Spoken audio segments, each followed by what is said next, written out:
On Midwest Sports Net, I'm Joey McWilliams, and it's a privilege today to get to visit with Coach Phil McDaniel from Henderson State University. We're on location in Dallas at the AVCA Division II Women's Invitational Tournament, and the Henderson State Reddies just took on Angelo State in one of the pool play matches.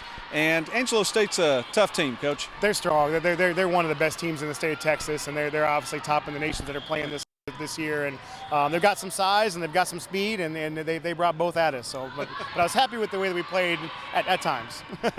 And Angelo State, by the way, did get the sweep just a moment ago, and they're the number 6 team in the country. So that's, it's one of those things. There are a number of tough teams here today in Dallas. Can you talk a little bit about the field and some of the teams that you're even going to see? Well, and that's the reason why we came. I've got such a young group and a new group that we wanted, obviously, to play our season, but to get the opportunity to play some teams that we think are at the next level and the level that we want to be at, and so to get here and kind of measure up to them and see what we got to do to get to that next level. You played in the Great American Conference Eastern Division this year. It's a little bit different with divisional play in the GAC. Very different. And middle of the road, basically. Yeah. It was a 500 season. It was. But you're able to make it, into the postseason. Lost to Arkansas Tech there, but you're playing again as a whole. Overall, I'm really happy with our development throughout the season. We've gotten better in some areas. I think there's always areas to keep continuing to improve in, but our young kids are getting good experience. We're athletic.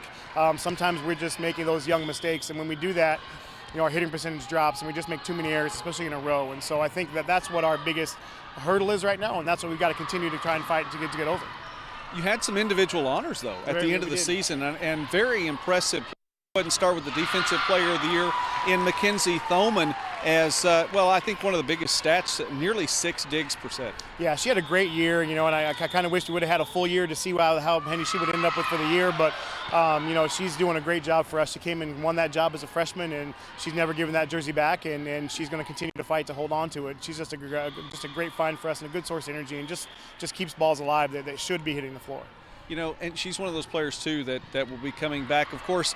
And I say this every time. It bears mention. Eligibility right now is, I think, just it's nominal with the COVID years. So I know there are all kinds of things. Players you'll get back. Some of them you might not. Yes. But talk about a player that you did. And you got some good incoming players, including the Great American Conference Newcomer of the Year in Violeta Mendoza-Quintana.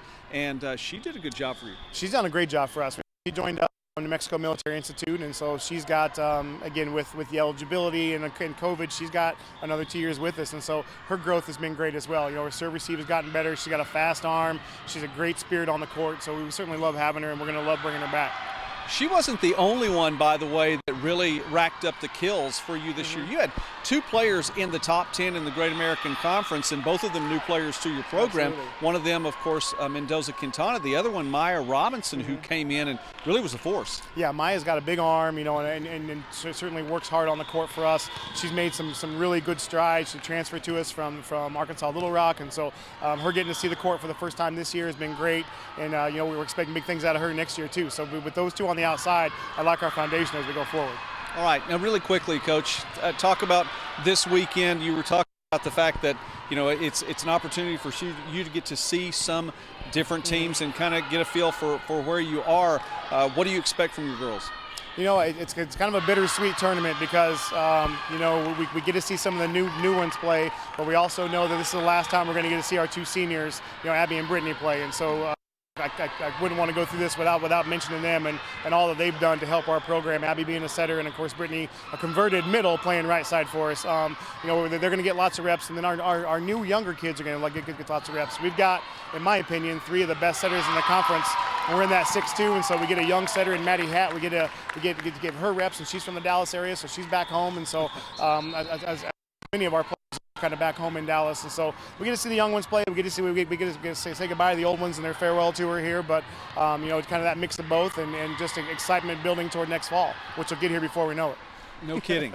No kidding. We're going to get hopefully 2, not full seasons, but 2 good seasons of volleyball here in 2021. That'll be fun. Coach Phil McDaniel, thank you so much for taking time with us today here on Midwest Sports Net. Thank you. I appreciate it.